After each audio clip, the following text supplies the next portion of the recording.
So, you want to get into the world of voiceover because somebody told you that you have a great speaking voice, but then you realize, wait, I don't know how to act. Now what? Yes, I hear you. A lot of voiceover actors are actually hired for their acting chops. But don't worry, this is not the only type of voiceover work that you can get into. In today's video, I will give you 5 types of voiceover work that are actually in demand. And hopefully by the end of this video, you can choose one that best suits you and your voice, and hopefully build your voiceover career on that. So if you're ready, let's get started.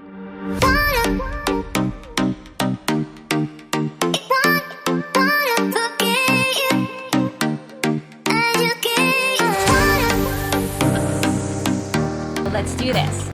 Hey, what's happening? I'm always glad to see you here. And if this is the first time we're meeting, my name is Anna. Welcome to the channel. This is Speak Easy, where my goal is to help aspiring voiceover talents to start their career with a few tips and tricks that I've learned in the industry for over 10 years now as a freelance voiceover talent. And I also help non-native English speakers like myself with some simple and practical English lessons that you can apply in your day-to-day conversations. So if you think this channel will help you out in whatever journey you're on, or if you just want to get to know me better, hit the subscribe button down below and also tap that notification bell just so you know if I have new videos out. So let's get back to our topic for today. We are going to talk about the types of voiceover work that you can look into and hopefully find one that suits you and your voice. And don't worry, not all of them will require you to be able to do character voices, but they will all require you to have a voice that registers well in recording. That means you speak clearly, you enunciate, and also you are convincing when you read your scripts, okay? Because I feel like I always have to make that clear. So here we go, 5 types of voiceover work that you can look into, and I will probably start with the hardest one to get into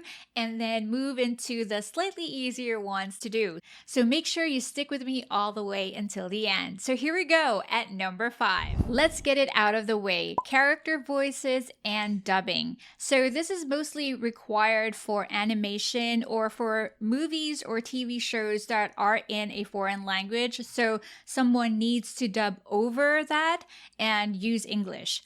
So basically you would have to pretend that you are the actor in the movie or the TV show or the animated character in the animated movie. So that is why this type of VO work relies heavily on your acting skills when using your voice. You will need to be able to do character voices. You need to be able to sound like you're a cartoon or sound like you're old or young. So you need to be able to do all of these characters. And not just that, you have to be able to sync your voice when the character in the movie or the TV series you're working on is moving. So it has to be convincing that the actor is actually the one speaking. So that requires a lot of talent, a lot of patience, and a really good communication and relationship with your producer, your sound engineer, and your client mainly. So with this type of voiceover work, you need to audition for it because your voice needs to match the personality of the character in the movie, the actor in the movie, and also you have to have that talent to sync your voice with the mouth of those actors. But this type of work really brings in the cheddar, so it's worth going for if you think you have the talent for it. So now we move to number 4. This is audiobooks. So this is you reading a book and putting life into the reading. So you need to be engaging enough so that the listeners will start the book and also finish it all the way until the end. This will require you a lot of time in front of your microphone. How long? It really depends on the book that you are hired to read. So I had an experience of being hired for an audiobook. What I would do is I would read 4 chapters a day and then stop at that and then do it the next day. You have to have like an agreed time of delivery with your client so that you can work on it. You cannot finish it in 1 day or in 2 days because you will tire out your voice. My main challenge with this when I did this is when I stopped for the day, the next day I would have to have the same energy level as I had yesterday. And I also have to remember the character voices that I had for all the characters in my book. So I would have to review yesterday's recording. And that's another challenge for you because you have to do all of the voice characters in the book. So you have to be the narrator, you have to be Prince Charming, and you have to be the princess.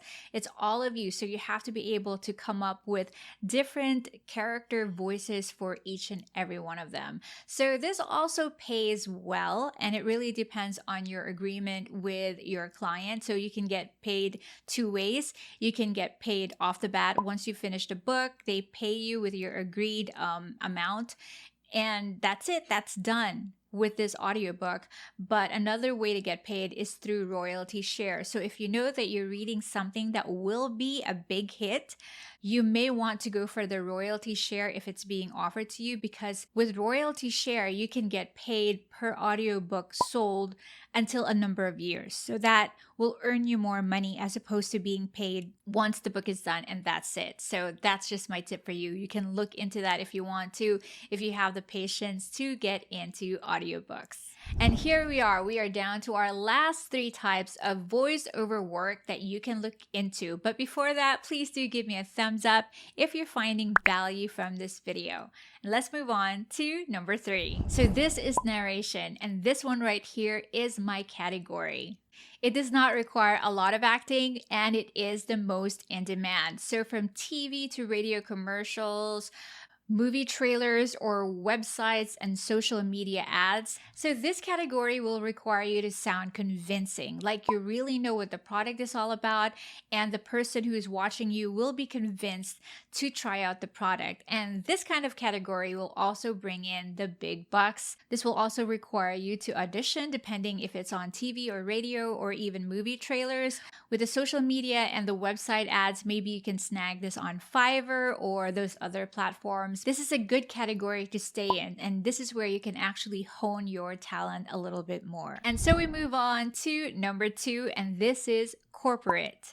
This is another category that I love so much. So you see, most corporate businesses will have requirements for voiceover talents because they have audiovisual presentations, they have internal instructional videos. So with this category, you have to sound credible, like people should believe you. You have authority over what you're talking about, even though you have no idea what it's all about. It doesn't pay as much as, TV and radio commercials, but if the boss likes you, they will keep getting you, they will keep asking for you, and before you know it, you are the official voice of their company. So this is something that you want to take care of and really put your all into it. Now, before we get to the number 1 type of voiceover work, I'd like to invite you right now to subscribe to the channel. Just hit the subscribe button down below and also tap the notification bell just so you know if I have anything new out. And if you haven't yet, please do hit the like button as well. Show me some love and let me know that you're enjoying these kinds of video.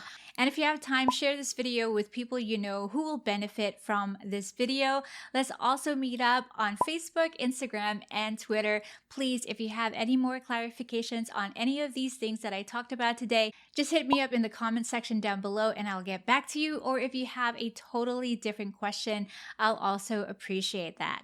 So here we are at number 1, and this is IVR. This is interactive voice response.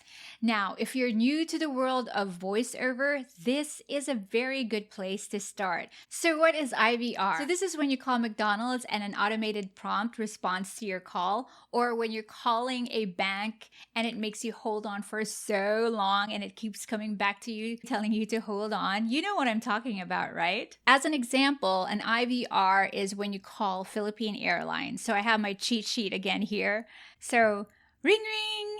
Mabuhay! You have reached Philippine Airlines. For our ticketing office, press 1. Reservations, press 2. Flight schedule, press 3. Or press 0 for operator assistance. This is where it all started for me, actually. And once I started getting gigs more and more, I got more and more confident hearing my voice, and it really made me think, maybe there's something into voiceover that I should look into. And the rest, as they say, is history. So hopefully you found your niche in voiceover. So here's my challenge for you. Find a script in whatever category you chose and keep recording yourself, keep reading it in different ways, and really critique yourself.